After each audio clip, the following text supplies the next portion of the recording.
Hello, my friends. Today, the situation along the entire front line is extremely tense, but there are advances for both the Russians and the Ukrainian forces. Let's start with the border situation in the Kursk direction. And the Ukrainian forces advance of 2 kilometers was confirmed yesterday. And as of today, there are 4 kilometers and 900 meters left from the front line to the outskirts of Glushkova. Meanwhile, the Russians are trying to halt the Ukrainian forces' progress with heavy shelling, so there have been many strikes on border villages. It's also important to know that the Russians have a defensive line in a place ahead of Glushkova.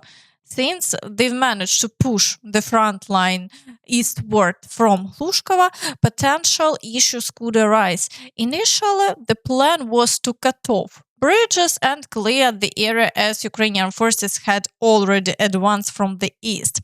However, due to the Russian counteroffensive, the situation has halted.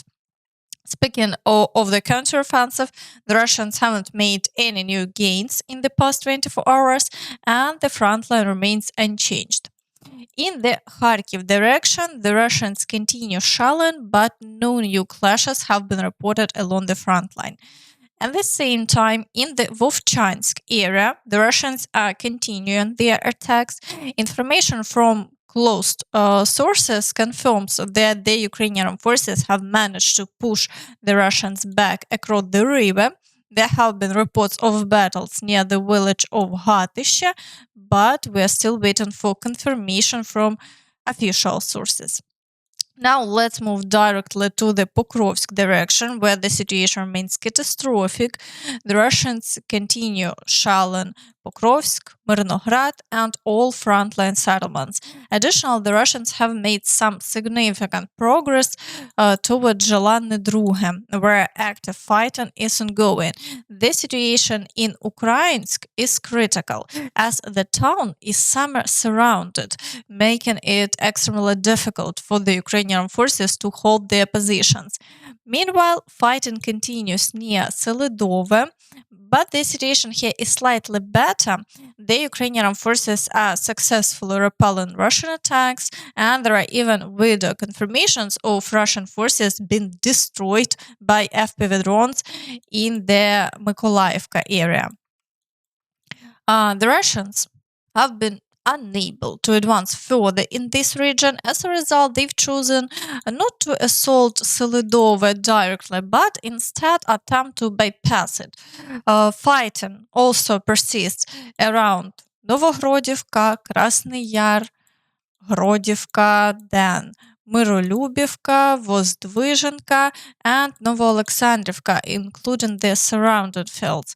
However, the Ukrainian forces are managing to repel all Russian attacks, and the Russians have had no success on this section of the front. This is likely due to a defensive line that runs near Grodivka and Krasny Yar, which has helped hold the Russian advance.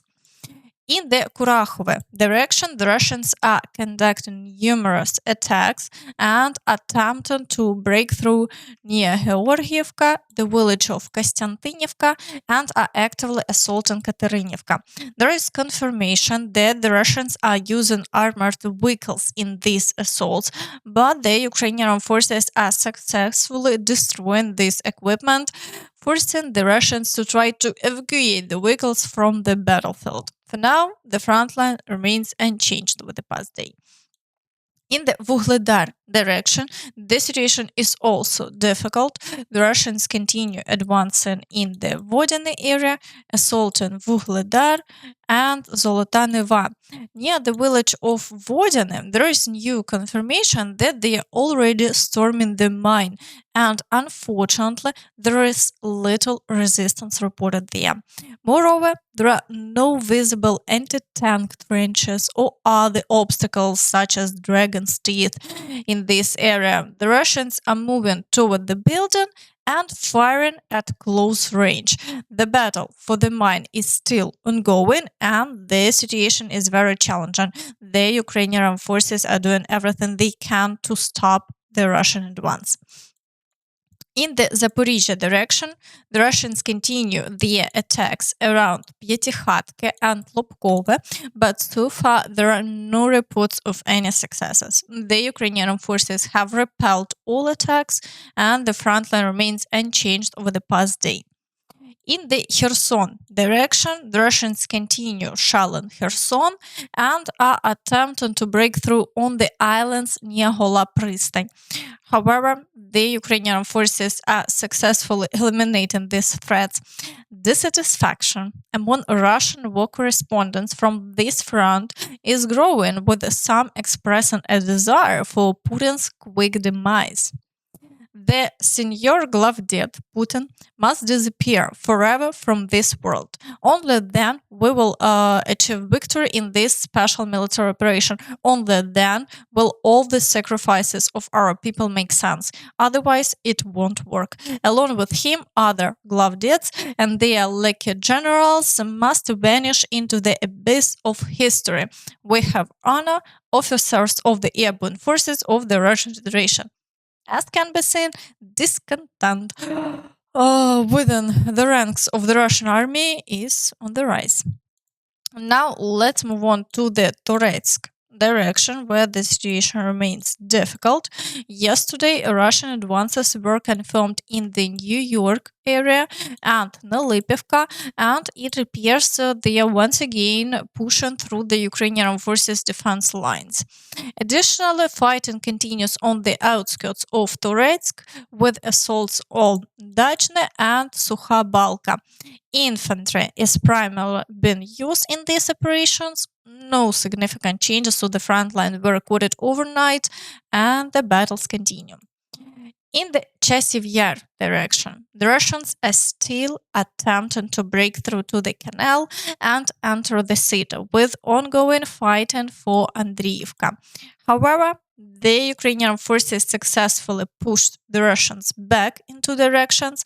There is increasing video evidence of the Ukrainian forces effectively using FPV drones to destroy the Russians near Hryhorivka, resulting in continuous losses for the Russians.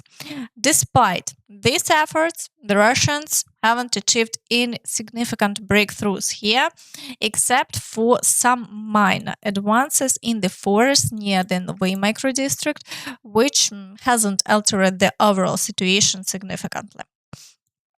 In the Siversk direction, the Russians continue the intensified shelling of all frontline settlements, and the fighting persists around Serebryanka, Bilohorivka, Verkhnyokamensky, and Vyemka. However, no changes to the frontline have been observed over the past day. In the Crimea direction, battles are ongoing in the areas of Nevske, Terne, and Torske. Despite their efforts, the Russians haven't achieved any success here, and the front line remains unchanged.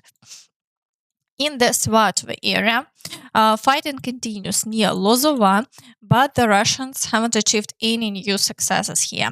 However, further south, the Russians are assaulting Chernyshina, advancing toward Druzhelyubivka, and storming the village of Makiyivka.